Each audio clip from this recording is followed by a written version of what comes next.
ہوتی ہے. جی جی مطلب مجموعی طور پر اس سے مراد لیا جاتا ہے وہ ثقافت جو ترکی سے لے کر کے وسطی ایشیا تک جی اور تاشقند وغیرہ اور وہاں سے آگرہ، دہلی، مرشد آباد تک جی جی جس نے پرورش پائی.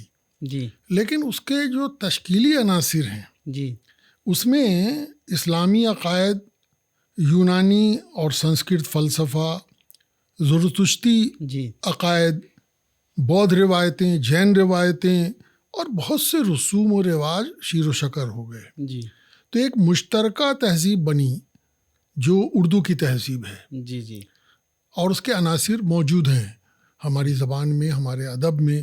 تو اس کو اسلامی تہذیب کہنا ذرا اس لیے مشکل معلوم ہوتا ہے کہ تو بنگلہ دیش کی تہذیب یہ کیوں نہیں ہے، ملائیشیا کی کیوں نہیں ہے، جی یعنی جنوب مشرقی ایشیا ہے وہاں کی تہذیب کیوں نہیں ہے. جی تو مذہب تو آفاقی ہوتا ہے، جی جی وہ ایک علاقے کی تہذیب تو نہیں ہو سکتی ہے. جی جی جی تو ایک تو یہ مسئلہ ہے. جی دوسرا یہ ہے کہ جو تہذیب بنی ہماری جی اس میں عربی کی آمیزش کم ہے، جی فارسی کی زیادہ ہے. جی تو آپ فارسی آمیز کہتے ہیں لیکن اس پر تو سنسکرت کا بھی اثر ہے، بالکل بنیادی سنسکرت کے سے ہے ادھر سے. جی یہ نہیں تو اس میں تنازع ہے پراکرت جی سے اگر بنیاد کی بات کرتے ہیں ہمارے جو ماہرین لسانیات ہیں تو فارسی آمیز ہے، لیکن اس کو ڈیفائن نہیں کیا گیا ہے ہمارے یہاں بہت اچھی طرح. جی جی جی تو اس لیے ان اصطلاحات میں مطلب بہت وضاحت نہیں ہے. جی اس کو ایک جیسے ہی ہم یہ کہتے ہیں کہ اسلامی تہذیب ہے یا یہ کہتے ہیں کہ مسلمانوں کی آمد سے اس کی زبان کی تشکیل ہوئی ہے، تو اس سے ہمارے مورخین بھی غلطی کرتے رہے ہیں. جی انہوں نے کہا جب مسلمان آئے، جی تو جب مسلمان آئے سے یہ تصور پیدا ہوتا ہے کہ گویا مسلمان کسی خاص زمانے میں گھوڑے پر سوار ہو کر کے تلوار ہاتھ میں لیے شپ گردن اڑاتے ہوئے چلے آئے، اور جس کی بنیاد پر کہا جاتا ہے کہ انہوں نے ہماری زبان کو بھرشٹ کر دیا، یہاں کی زبانوں کو، اور یہ کیا وہ کیا. جی جی تو مسلمان کب آئے؟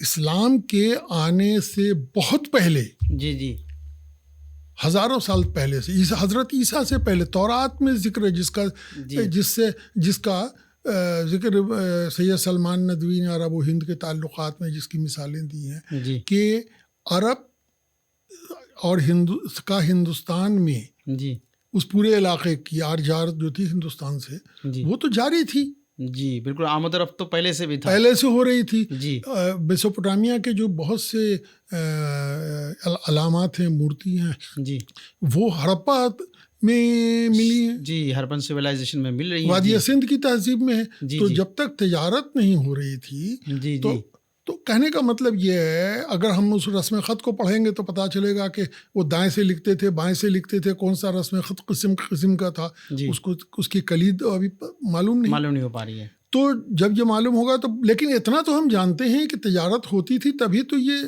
ہو رہا تھا. جی جی جی اور سید سلمان ندوی نے تورات کی مثال دی ہے کہ جو سامان گیا جی تو اس میں ہندوستانی سامان بہت سا شامل تھا. جی تو اس سے یہ پتہ چلا کہ عرب جی بہت زمانے سے، جی یعنی اس زمانے سے جس کا ہمیں علم نہیں ہے، جی جی ان کا آنا جانا رہتا تھا یہاں ہندوستان اور ہندوستان کی سرزمین پہ اور آنا جانا رہا. بالکل، کچھ انہوں نے بھی اور کچھ اور لوگوں نے بھی یہ مثالیں دی ہیں کہ مثلاً رسول اللہ کے زمانے میں بھی جاٹ کہتے تھے ان کو، جی وہ جو یہاں کے ہندو تھے. جی اور ایک حدیث بیان کی ہے، میں حدیث کا ماہر نہیں ہوں، ان لوگوں کے حوالے سے ہی کہہ سکتا ہوں کہ وہاں ایک جنگ میں انہوں نے خزانہ جو تھا ان کا وہاں کا مسلمانوں کا مدینے کا، تو وہ ایک جاٹ کی نگرانی میں چھوڑا تھا یا جاٹوں کی نگرانی میں چھوڑا تھا، اور وہ پھر بغداد میں بھی موجود تھے بعد میں.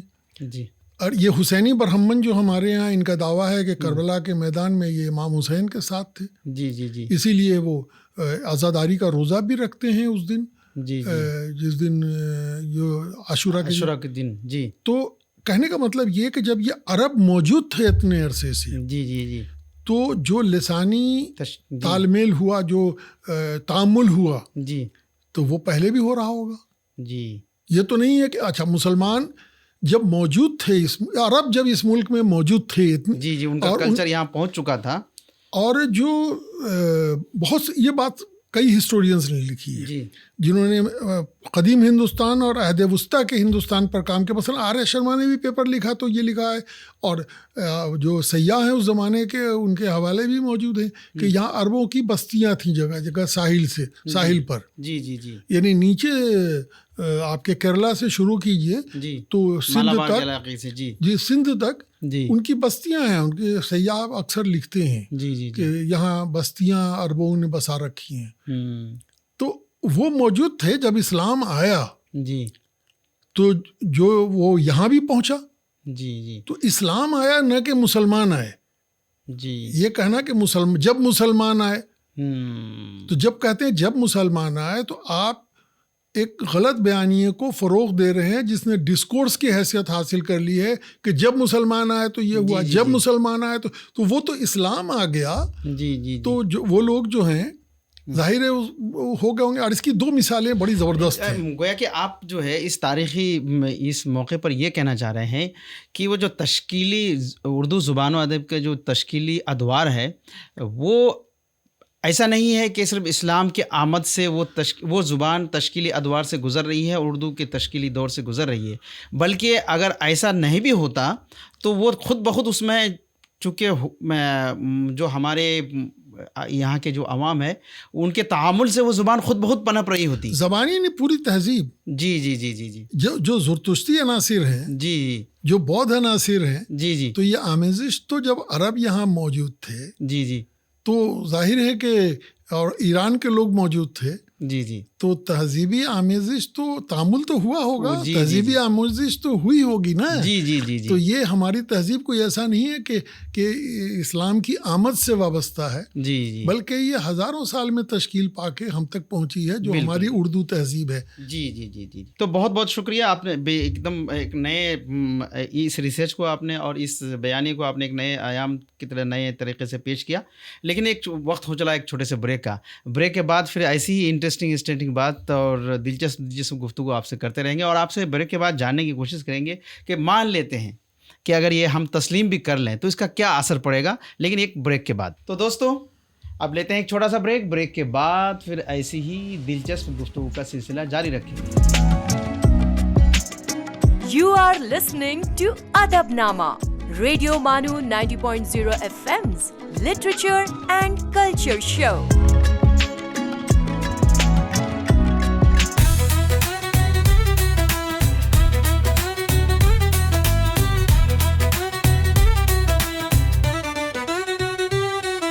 You are listening to Radio Manu 90.0 FM, a community radio station. So join the wave, come along for the ride. Radio Manu 90.0 FM, we're by your side. Chalo baat karke dekhte hain. Your voice, your guide.